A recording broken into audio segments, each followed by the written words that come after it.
Hello, my name is Frank Gerlach, and I will talk about both the history and the future of applied computer science in this screencast. And I feel that it is very important to know the history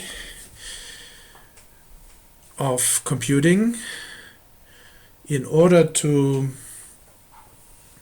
create a better future.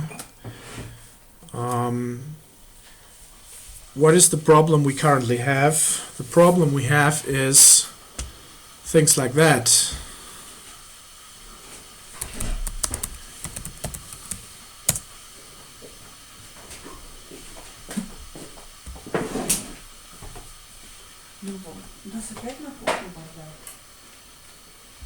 Давайте убирайте кухню, пожалуйста, иначе я сейчас взорвусь реально.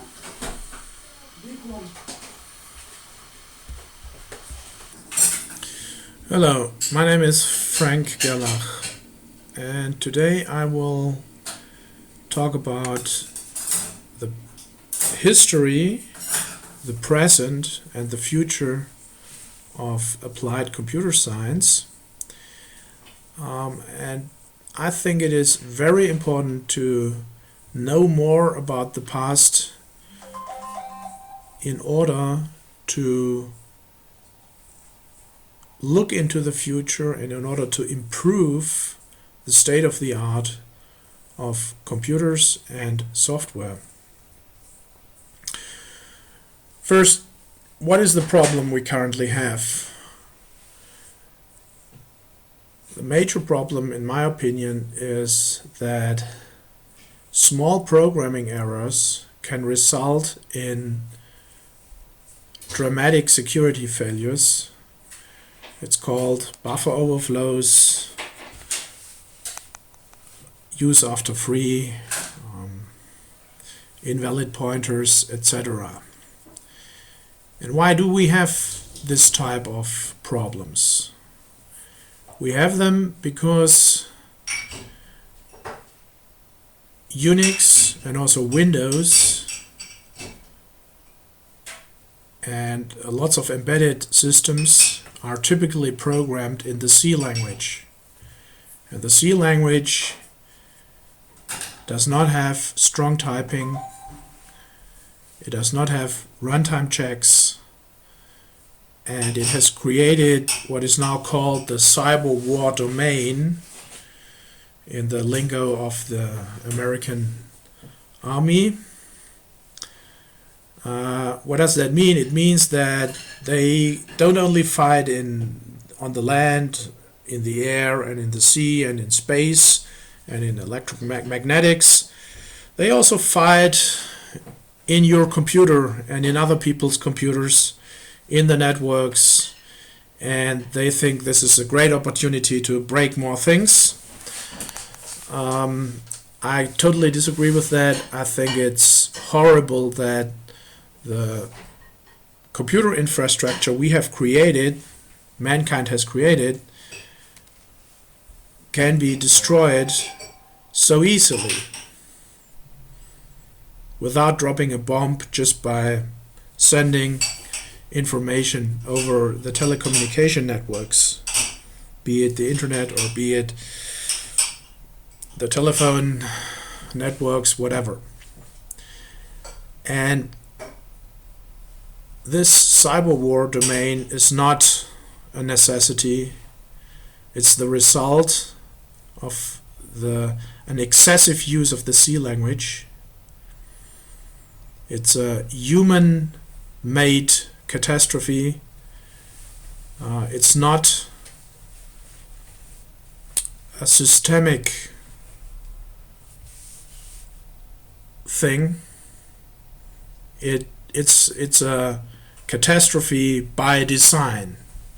And in this presentation, I will show you why this is the case.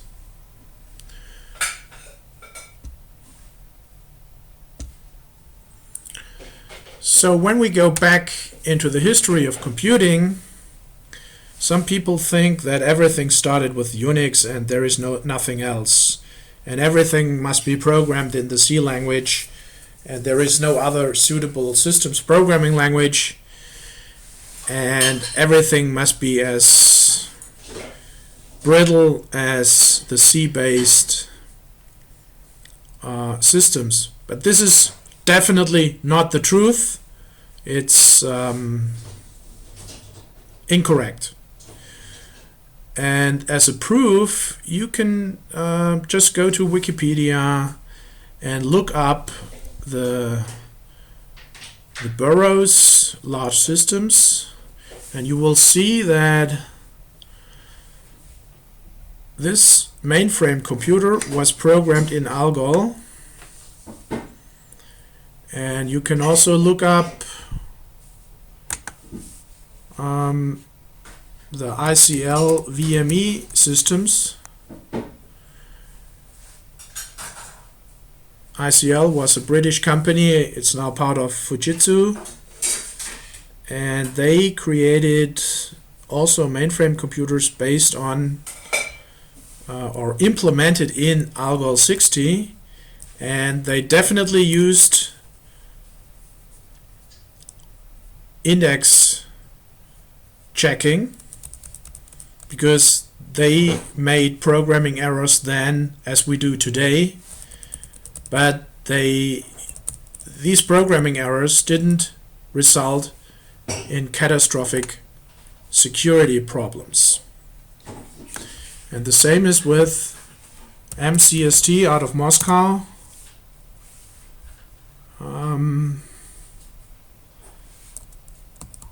They once had an Algol-based mainframe. I think it is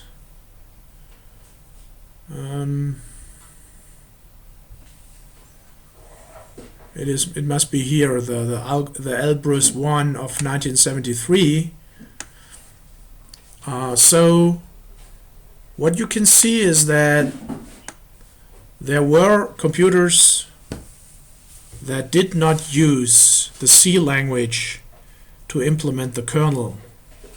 There were computers which attempted to protect the system against low-level programming errors, unlike Unix, unlike C, unlike Windows, unlike Android, unlike macOS. That's a fact, and it is a very important fact. And then there were people, computer scientists like Niklaus Wirth, the creator of, one of the co-creators of Algol 68, the creator of Pascal and Modula and Oberon. And there was Friedrich Bauer out of Munich, who was also part of the Algol design team. And there was Tony Hoare. There still is Tony Hoare, who was also working with ICL, as far as I know, and who co-created Algol. And he has an opinion on whether on the question of bounce checking, and he says bounce checking takes a little bit of CPU time, but it definitely is worth it. And Mr. Hoare, is one of the most capable and most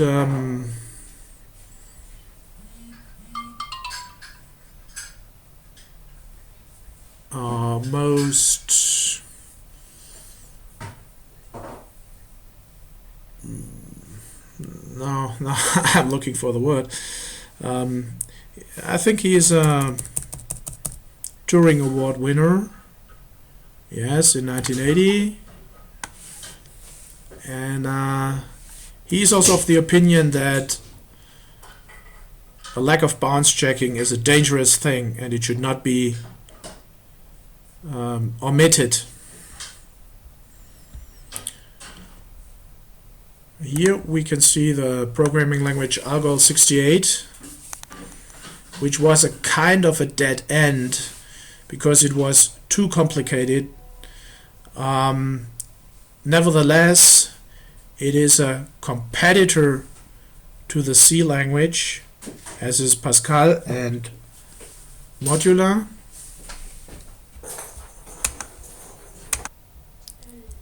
And the important point I want to make here is that the lack of type safety, the lack of static and dynamic type checking of C is not an inevitable thing.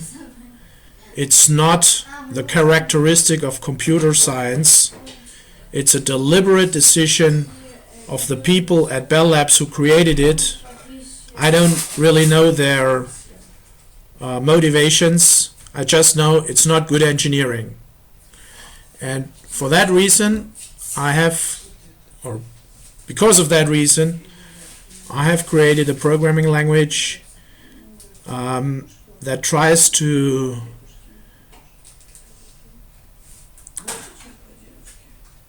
fix all of these problems while retaining as many advantages of C and C++ as possible. Other people have done similar things, especially the Rust team and also the Swift creators.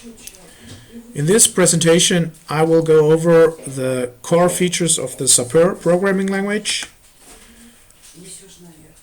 which can be found here. So, a programming language that enables developers to create reliable, safe, small and fast programs for multi-core processors. So it's not just about single-threaded programs, but about making multi-threaded programs safe, memory safe, and get a handle on the multitude of problems that can come from multi-threading. Okay, so here is a short comparison of languages that existed before the Sappeur language. First, there is C++, which can be very efficient. Of course, you have to have good algorithms on a higher level, but it's if you're a capable computer scientist, or software engineer, or both, you can create very efficient programs in C++, but they have potentially very dangerous security problems, as we can see every day in the news. And there is absolutely no, or maybe a little bit of support to make C++ programs multi-thread safe, but in general there is nothing. Ada is very similar. .NET is much less efficient than C++. So is Java.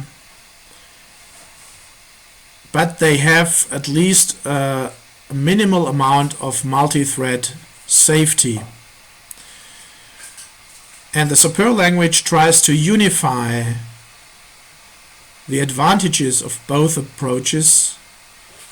So the advantages of C++, the efficiency, and the advantages of these managed languages in one new language called Sappeur. What does it mean?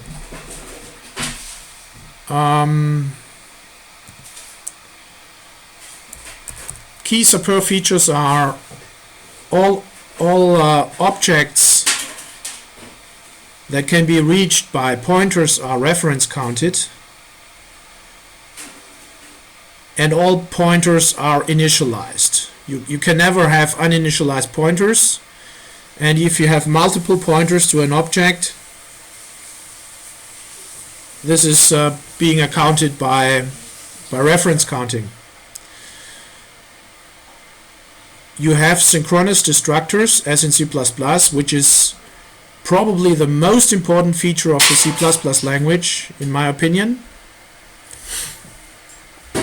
And all objects and all arrays of objects can be allocated on the stack, and this is the most efficient way of allocating memory in any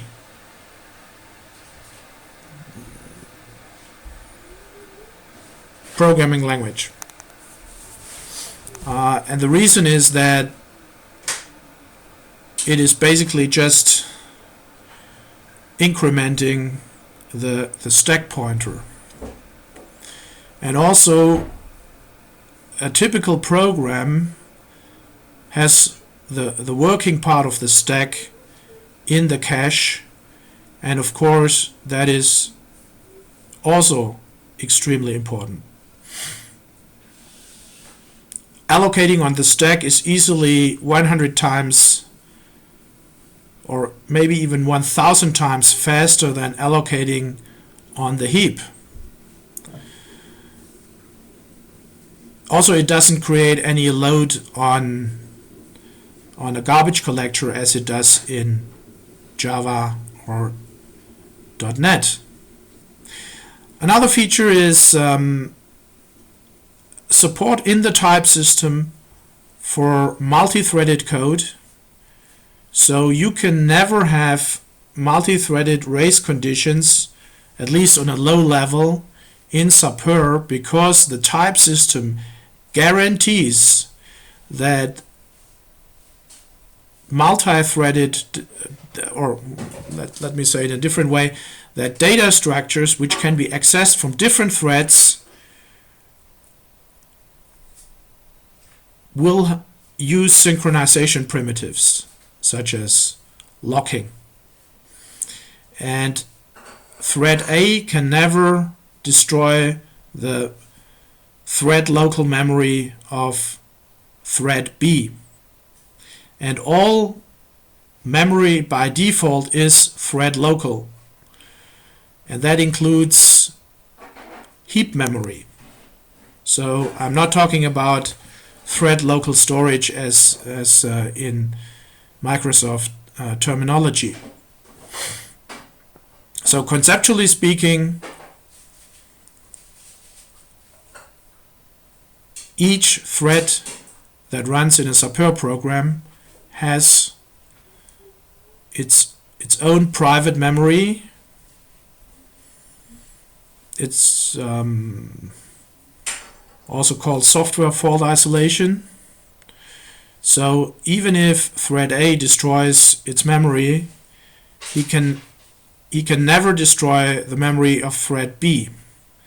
And if thread A and thread B want to collaborate on something, they have to use special memory which is marked as multi-threaded, and that memory can only be accessed through synchronization primitives.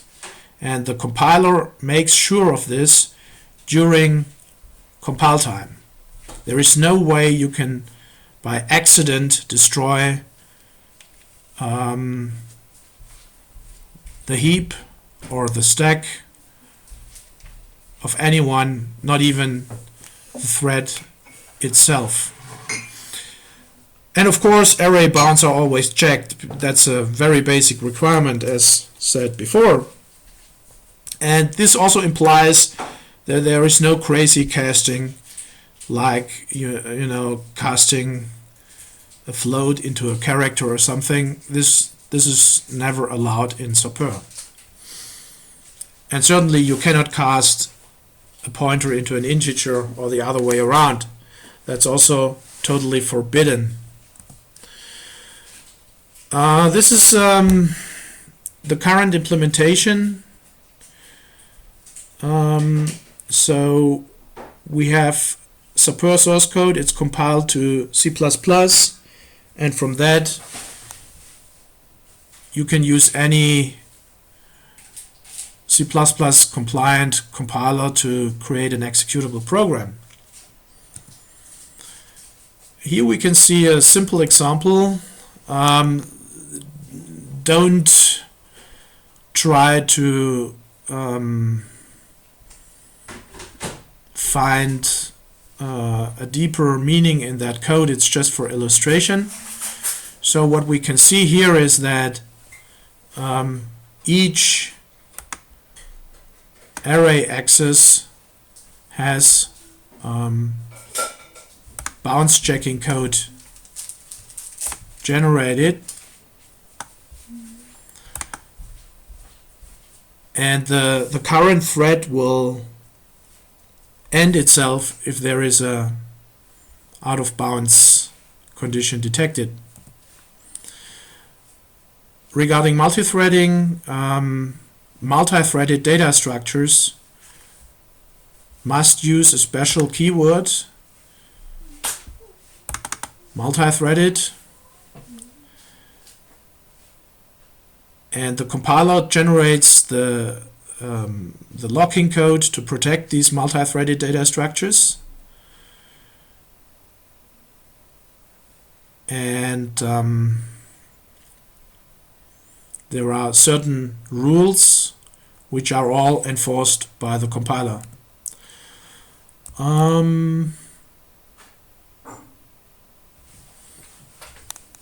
The current implementation of the Sappeur compiler takes a very, very pragmatic approach to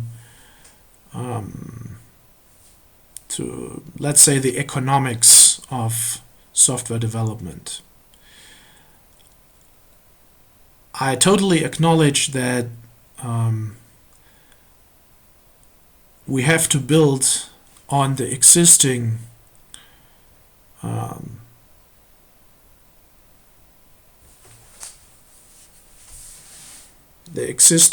inventory, let's call it, of programs and libraries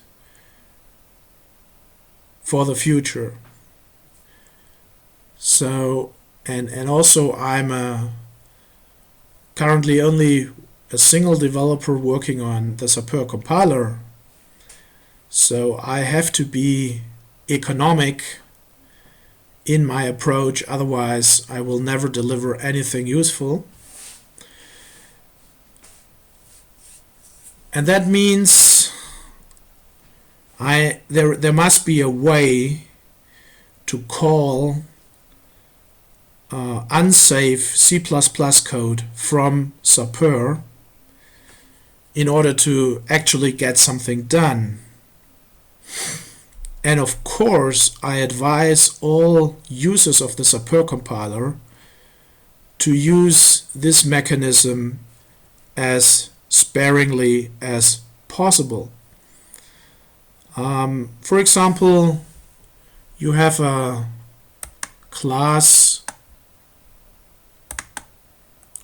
auto, and it wants to print some kind of number. And one way to do this is to use this inline CPP mechanism. And we all know printf is a dangerous thing.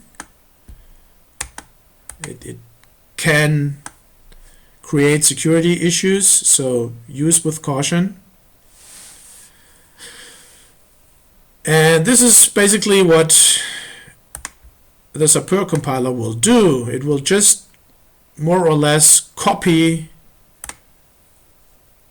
this code into the generated C++ code. It's a very simple but still powerful mechanism. One very important aspect of the Sappeur language is that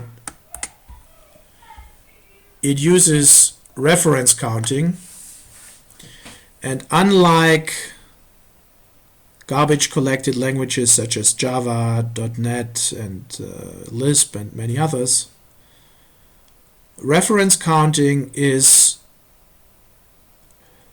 soft real-time capable. Why does this matter? Think about a user interface on a mobile phone or on a kiosk system or in a car or whatever user interface application you can think of.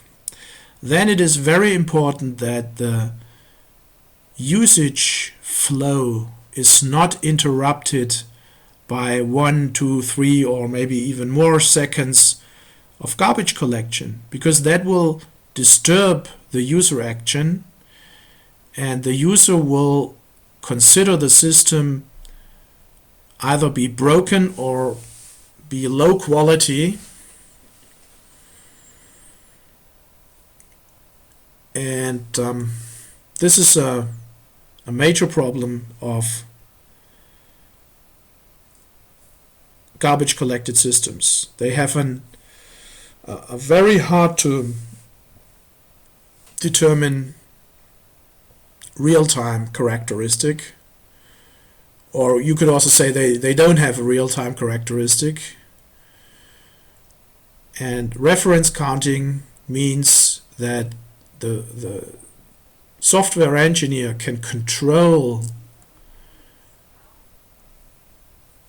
how much memory is released in a certain operation,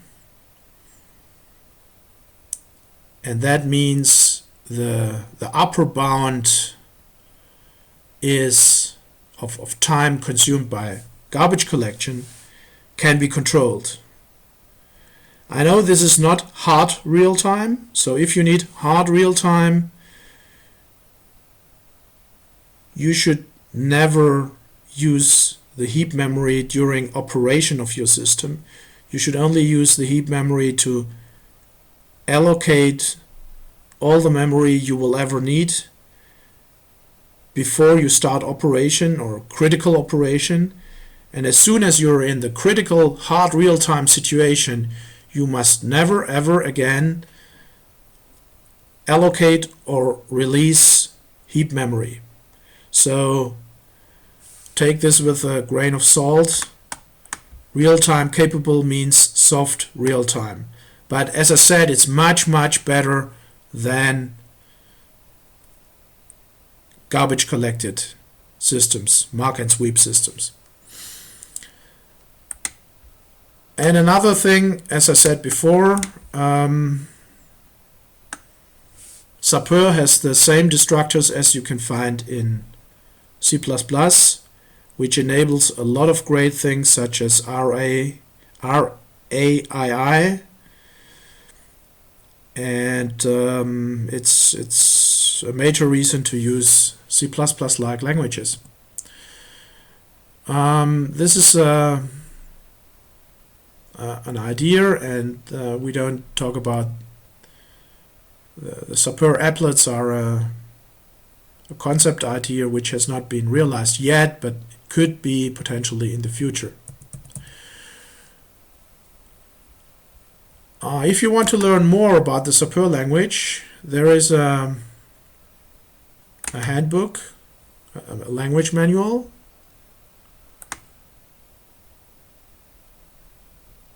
where all I said is where all the things I have said are explained in more detail, and it's also an attempt to document the language in detail.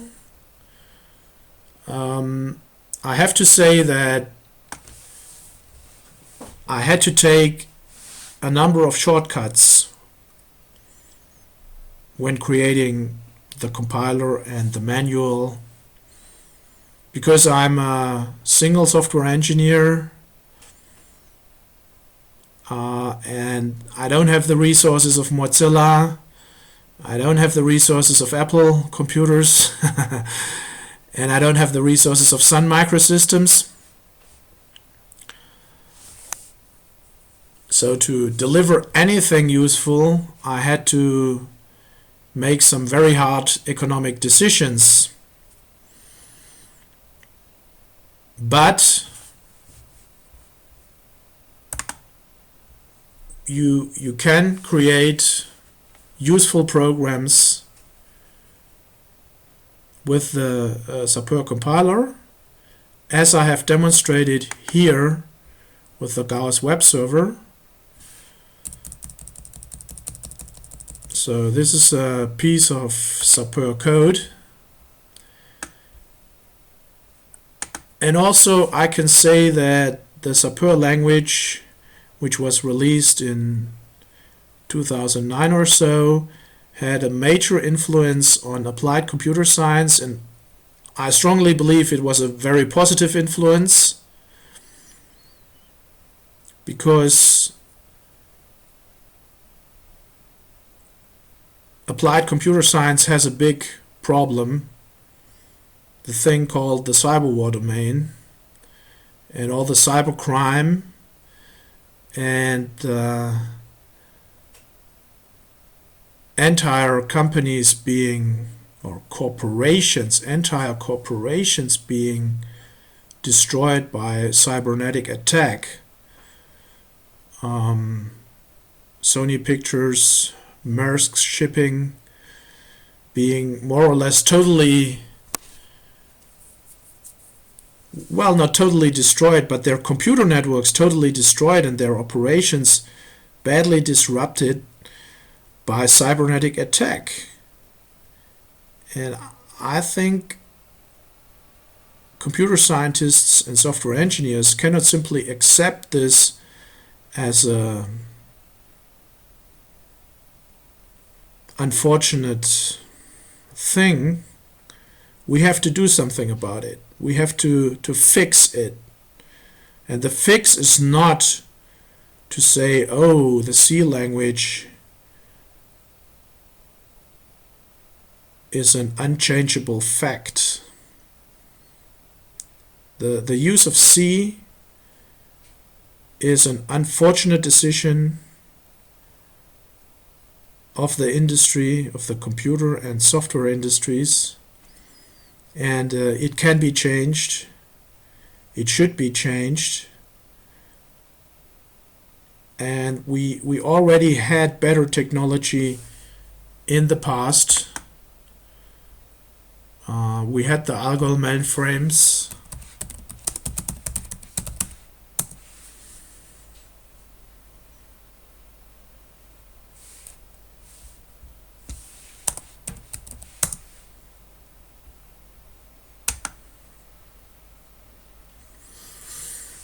And we should rediscover this very valuable and positive history in order to make a better future, in order to fix these problems of applied computer science.